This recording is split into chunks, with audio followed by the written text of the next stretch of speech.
Hello guys, welcome to my channel. This is long distance recipe. Please like and subscribe. Magandang araw mga ka-distance at welcome back po sa ating channel. At ngayon naman po tayo ay gagala. At ngayon po pupunta naman po tayo mga ka-distance sa Salmia Old Souk. Ayan. Kasi po mga ka-distance, marami po mga murang bilihin po dyan.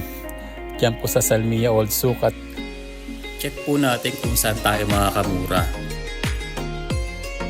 Ayan. Saka parang ang naging sentro na po ng mga pasyalan ng mga Pilipino po dito na po sa Salmia Old Souk. Madami pong mga kabayan na makikita natin dyan sa tuwing gabi.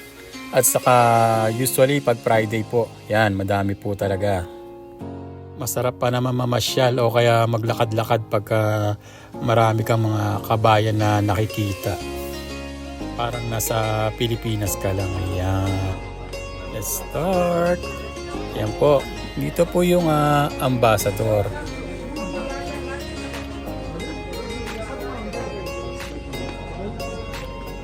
Yan po. Yan. Yan po. Yan yung po makikita yung mga sale item nila. At makikita nyo rin po yan sa labas. Yan po, Big C naman po. At nandyan lang po sa labas yung mga mga malaking brochure nila ng mga sale product po nila mga ka-distance. Mga ka-distance, advice ko lang po na kung sakaling pupunta po kayo dito sa Salmia o kaya mamimili, kung may time po kayo isa-isahin nyo po sila tapos compare nyo na lang po yung mga price para po makamura kayo. O kaya bibili po kayo dito sa Big C o bili po kayo dun sa Ambassador. Yan po, Manila Hypermarket. Yan po, bago po yan. At konting lakad lang po nandyan na po yung Grand Hyper. At yan po, may coffee shop din po dito. At bakery po, yan po, mga tatak Pilipino po yan, sariling atin. Siyempre, napakasarap po tangkilikin po talaga ng mga produkto na alam natin po na kabayan po ang nagmamayari. Yan. At saka marami rin po mga restaurant dito at mga kainan na Filipino food po talaga. Diyan lang po yan parang nasa gitna po ng Old Souk. Kayo na po bahala mamili mga ka-distance. At yan po, dito po ang Grand Hyper. Andyan po yung mga sale po nila. I-check nyo na lang po dyan. Ayan. At dito po ang ating Kabayan Hypermarket. Mostly po kasi dito ako bumibili ng mga gagamitin ko para sa pagluluto mga ka-distance. Saka yung mga groceries ko for a month. Kasi po, syempre, pangalan pa lang po Kabayan.